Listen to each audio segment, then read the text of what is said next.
ازيكم عاملين ايه؟ يلا نعمل مع بعض الماش توب التحفة ده للعيد. كل سنة وانتوا طيبين. هيبقى روعة وهيبقى مختلف خالص عن اللي بيتباع في المحلات بره. تعرفي تمسكي الإبرة والخيط. هنعمل أحلى بلوزة بدون حرادات، بدون تزايد، بدون تناقص، وهتطلع نتيجتها روعة. معايا خيط أليزا الشلة 100 جرام، والبلوزة دي لحجم بنوتة وزنها 65 وطولها 161. خد مني 3 شلات، وطبعا احنا متفقين على حسب طول البلوزة. وطول البلوزة عندي خد حوالي 100 من 120 ل 130 سلسلة.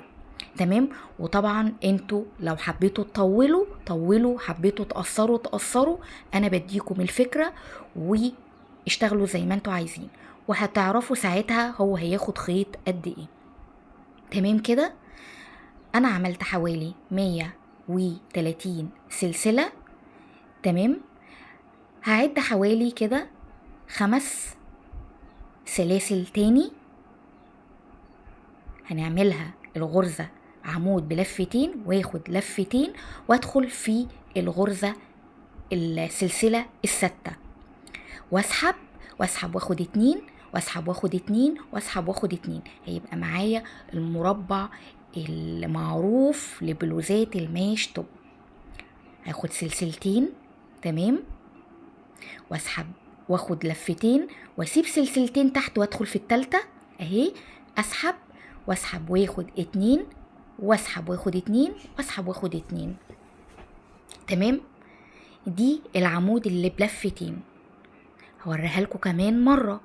ناخد سلسلتين وناخد لفتين، وهنسيب سلسلتين تحت برضو وندخل في التالتة ونسحب نسحب وناخد 2، وهنسحب وناخد 2، وهنسحب وناخد 2. تمام كده. لحد كده تمام. نخلص السطر بتاعنا كله وهوريكم اخر السطر، وهنرتفع السطر اللي بعده ازاي. هاخد برضو سلسلتين لفتين وادخل في الغرزة التالتة من تحت من بعد العمود طبعا. تمام. انا كده خلصت السطر بتاعي. تعالوا اوريكم بقى السطر الجديد هنبتدي ازاي.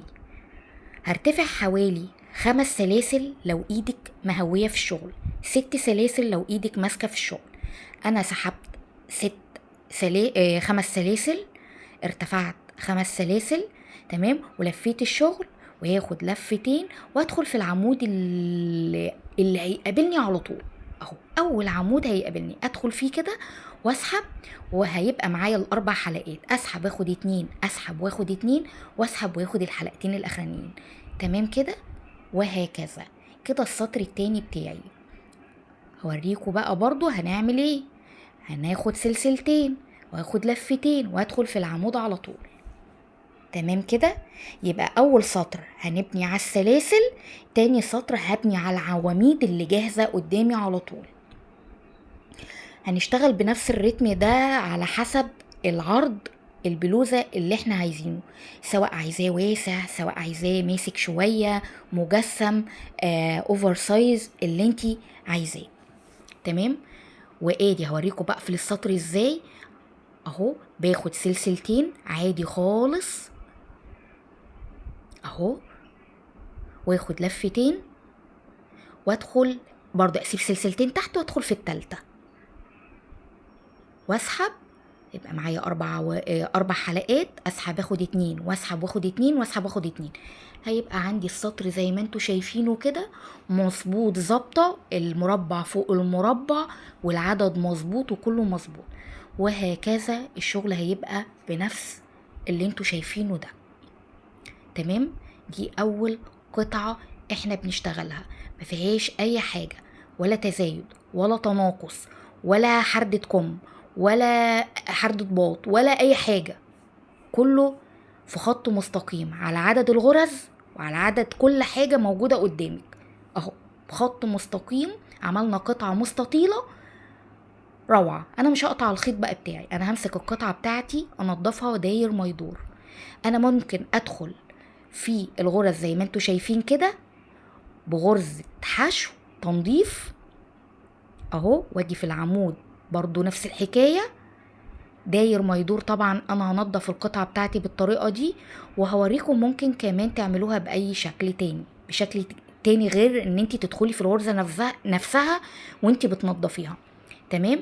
اشتغل داير ما يدور، وهوريكي بقى الطريقة التانية. ادي الطريقة التانية، ان انت ممكن تدخلي في المربع على طول. بصي كده معايا، انا دخلت في المربع نفسه اهو، على ما فيش كده في الهوا كده، واجي في العمود ادخل برضو بغرزة حشو. يبقى في المربع سواء هتدخلي في الغرزة سواء هتدخلي جوه المربع نفسه غرزتين حشو، في العمود غرزة حشو، يعني 3. تمام. خلص كده السطر بتاعي او القطعة بتاعتي داير ما يدور اهو، وهقفل شغلي بمنزلقة، ويبقى دي القطعة الاولانية بتاعتي اللي انا خلصتها. اقطع بقى الشغل واشتغل القطعة التانية. تقريبا القطعة الواحدة خدت مني شلة الا حاجة بسيطة جدا لا تذكر. اللي اتبقى ده انا نضفت بيه بقى طبعا بقى شغلي، وركبت بيه الخرز اللي هتشوفوه في اخر الفيديو، والدنيا كده زي الفل. ادي دول كده قطعتين قد بعض بالظبط، هاخد قطعة منهم ونفس اللي هعمله في القطعة دي هعمله في القطعة التانية.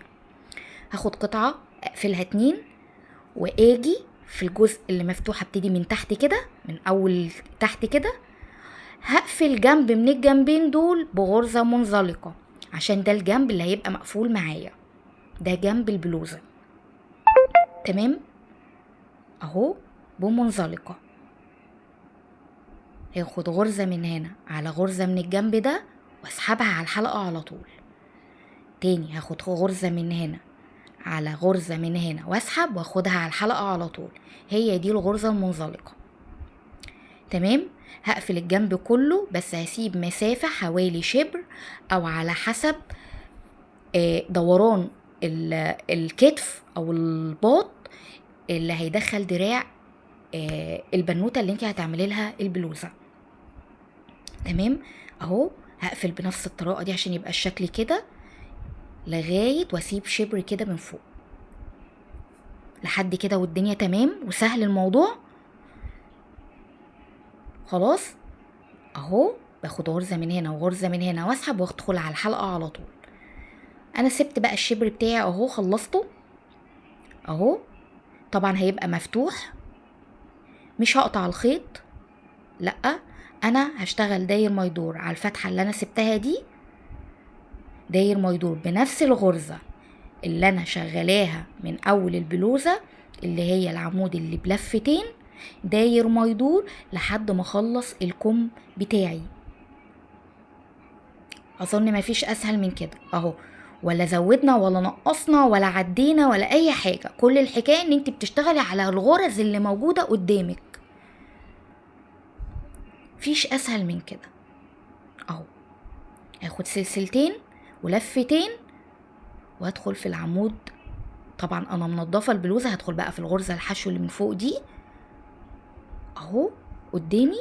ادي كده يعتبر انا بادئه كده السطر الاولاني من الكم.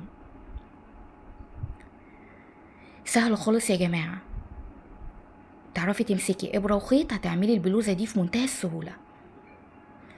انا واحده من الناس لا بعرف اعد ولا بعرف احرد كم ولا بعرف اعمل نظام التزايد والتناقص، يعني انا ضعيفه قوي في الموضوع ده. عشان كده بستسهل لما باجي اعمل بلوزه، بعمل بلوزات دايما ما فيهاش شغل.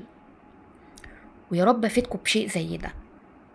كده واضحه قدامكم ان انا خدت داير ما يدور الشغل بتاعي اهو، طبعا على حسب طول الكم اللي انت هتشتغليه اهو. وخلي بالكم كل سطر انا ببتديه لوحده، يعني كل سطر بقفله وابتدي سطر جديد اهو. اظن سهله جدا اهو. بص بقى السطر بيتقفل ازاي عادي خالص اهو. بعد برضو سلسلتين من فوق ادخل في التالتة على طول واقفل كده. انا خلصت اهو الكم بتاعي. تعالي هنضف الكم بتاعي ازاي بقى. هاخد سلسلتين وهعمل لفه واحده، هعمل عمود بلفه واحده. ادي عمود، ادي التاني، وهاخد واحد تالت. تمام، وادي التالت. حلو كده.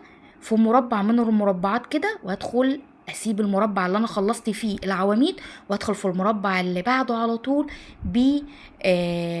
بغرزة منزلقة في العمود بتاع المربع. وهكذا اهو، وادخل في العمود اللي بعده بغرزة منزلقة وارتفع بسلسلتين، وهكذا في كل مربع 3 عواميد بلفة واحدة، هتدينا شكل الفسطونات اللي انتوا شايفينه ده. يبقى انا كده خلصت الكم، خلصت القطعة الاولانية بتاعتي داير ما يدور اهو برضو بفسطونات تنظيف تدي شياكة، والقطعة التانية عملت نفس الحكاية. تمام.